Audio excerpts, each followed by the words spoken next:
Okay. So, we've got two theorems for today, two big ideas. The exterior angle inequality theorem, first big idea, and the largest side, largest angle theorem.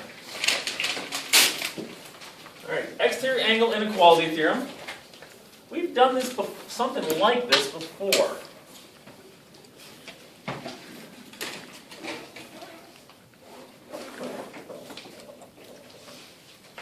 We've done something like this before.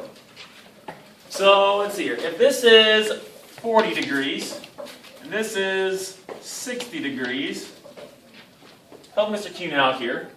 Raise your hand. How much is this angle right here? 80. Sir? 80 degrees. 80 degrees, yes, because there's 180 degrees in a triangle. And how much would this angle be right here? Sir? 100. 100 degrees, correct. And we learned that the exterior angle is equal to angle 1 plus angle 2. Okay? Measure of the exterior angle is equal to the measure of angle 1 plus the measure of angle 2. This theorem just says the exterior angle is bigger than angle 1. And it's bigger than angle 2. Would you agree with that? Does that seem kind of obvious? As long as these are both positive numbers, which they are, because do we ever deal with negative angles? No, we don't. So as long as these are both positive numbers, we're fine.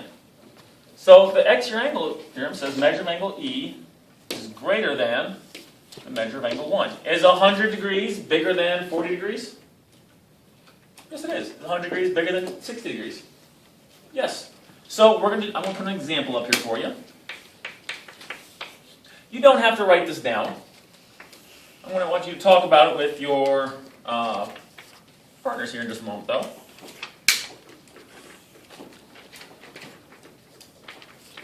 Let's see.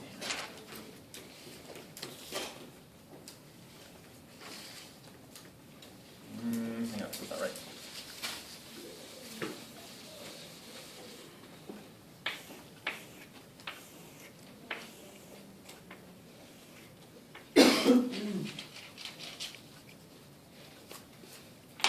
That's angle 1, 2, 3, 4, 5, 6, 7, 8, and 9.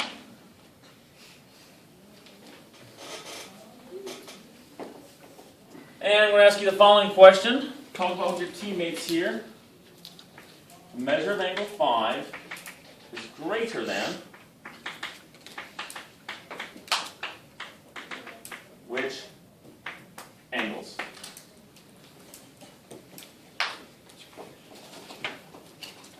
Talk with your teammates. I will give you 20 seconds to discuss it. If you're ready to come up with an answer, I will pick a group. Go.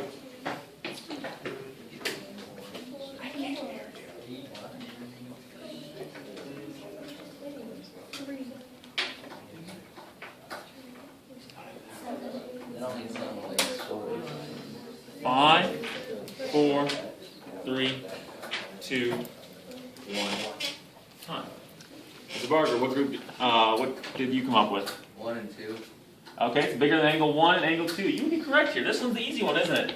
This is the exterior angle. It's bigger than angle 1 and angle 2. Good. It's bigger than angle 1 and angle 2.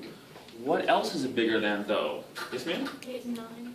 8 and 9 is also bigger than angle 8 and angle 9. And you may be saying to yourself, how so, Mr. Kuhne? Well, turn your head to the side. This is the exterior angle for this one and this one, isn't it? So now we can see it's also bigger than 8 and 9. Is this pretty simple? Pretty easy?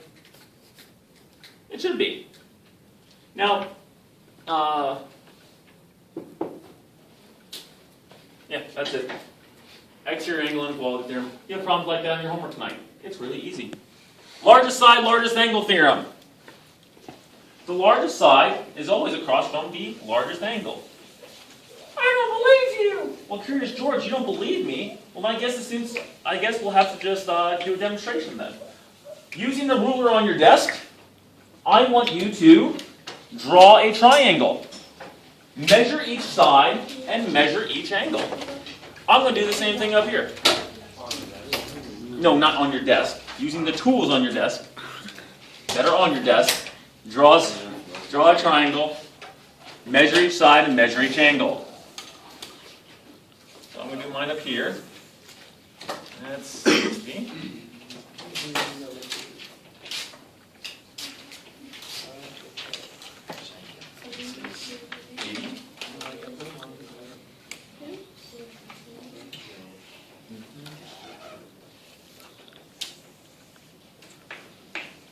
Please make sure it is scalene. All three sides different lengths. All three sides different lengths. I'm going to draw a scalene triangle. Measure each side. Measure each angle.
You need to extend the side.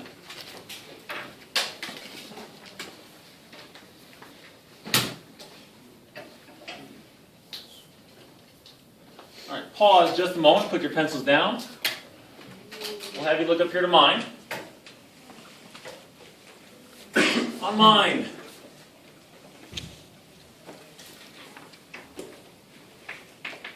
We're going to list the sides in order from least to greatest.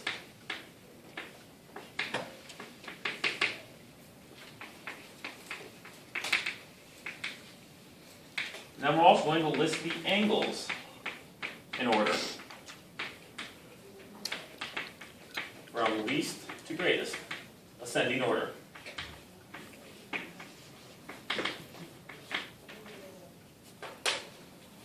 So let's take a look at mine, please. What is the smallest side of my triangle? Everybody shout it out. 1, 2, 3. Which is what side? What side? D. D-O. D-O. What is the medium side next? Everybody shout it out. 1, 2, 3. D-G. And what is the largest side? 1, 2, 3. G-O or go. Correct. So DO is less than DG is less than GO. Fantastic. Let's list the angles in order now. What's my smallest angle? Shout out everybody. 1, 2, 3. G. Angle G. Measure of angle G is less than the measure of angle. Well, what's the next smallest one? Everybody. 1, 2, 3. O. Less than the measure of angle. Okay. Last biggest angle. Everybody. 1, 2, 3. D. D. And if we look at this, my smallest side is right here. My smallest angle is right across from it.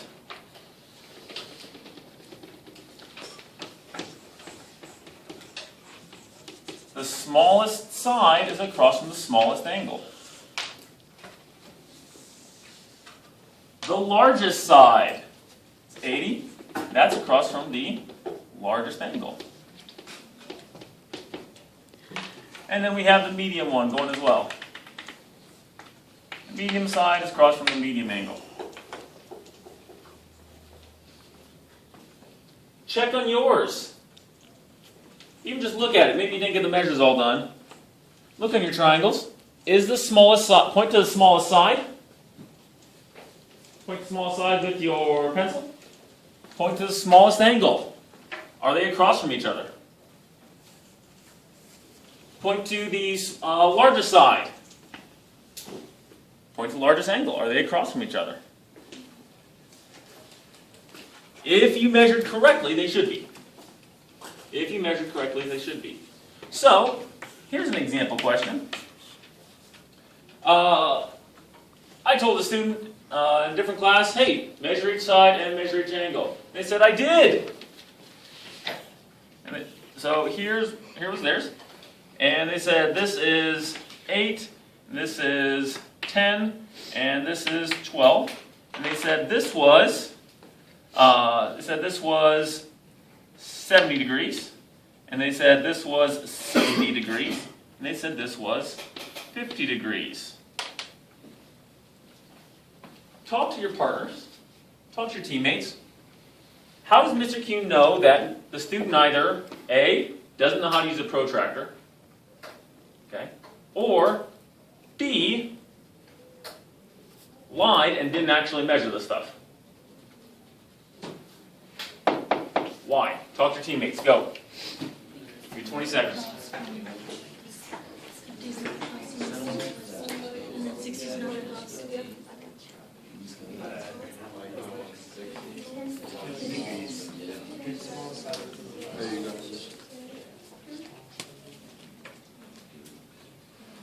3, 2, 1. Turn. Student number 18. Sir, how do I know that the student either didn't know how to use a protractor or didn't really measure? The angle's in the wrong spot. How so? 70 should go where 50 is. 50 should go where 60 is. And 60 should go where 70 is. Okay. 70 is the largest angle, but is it across from the largest side? No. So we could say the student messed up measuring because the largest side is 12 and should be across from the largest angle. 70 degrees, the largest angle.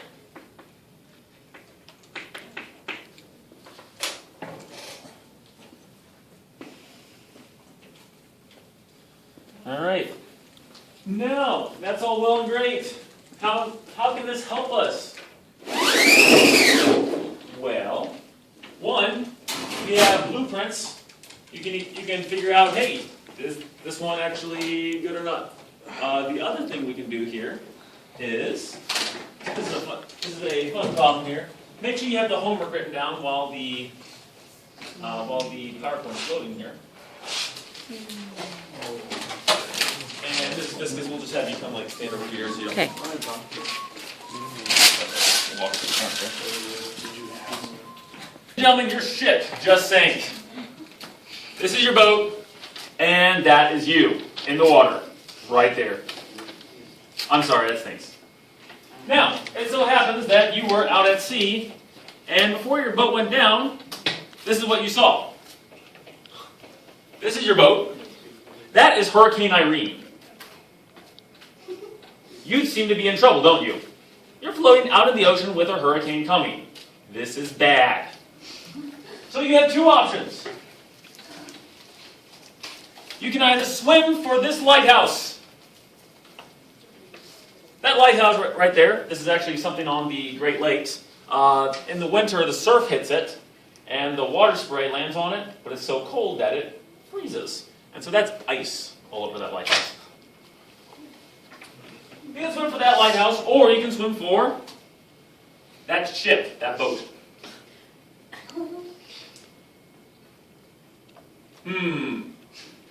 Which one do I go for? I can't be hanging out here in the water. Guesses. Before your ship went down, you radioed the lighthouse for help. The lighthouse said there's 72 degrees between you and the boat. The boat. You estimate 40 degrees between the boat and the lighthouse.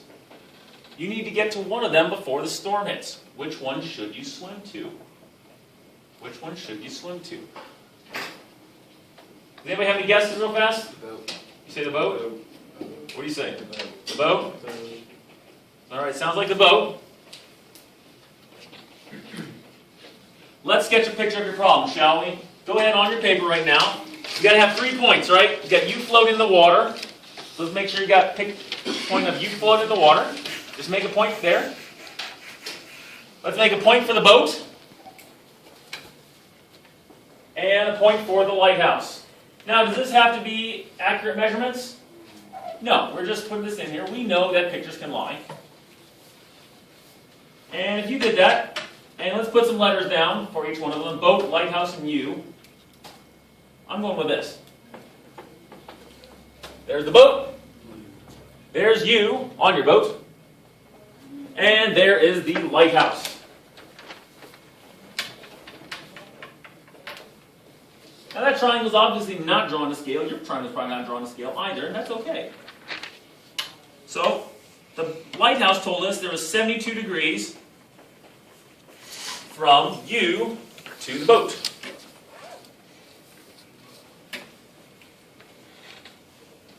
Here's you, and you're like, there's 40 degrees between the boat and the lighthouse. We got to figure out which one's shorter. We got to get to one of them, either the boat or the lighthouse. The hurricanes are coming. Which one are we going to go to?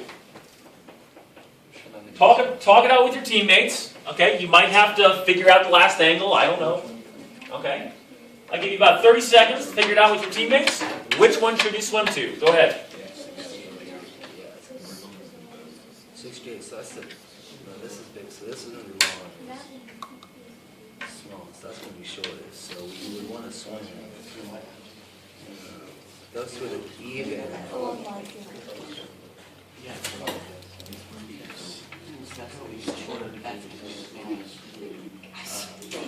So you'd want to swim the lighthouse. Yeah, you know, I'm not going to do this math in my head in the water while swimming. And I definitely wouldn't go to the boat anyway because that dude was on a one-seater. How many degrees is for the boat? 68, you were correct. So, the shortest distance would be between the lighthouse and the boat, right? But we can only get to one of them. So, which one is it going to be? Well, which one's the largest angle? The lighthouse, so what's the largest side? Between you and the boat. So, do you want to go to the boat? No, that's the farthest away. This is the medium one. So that's the medium side, so that one's shorter, isn't it?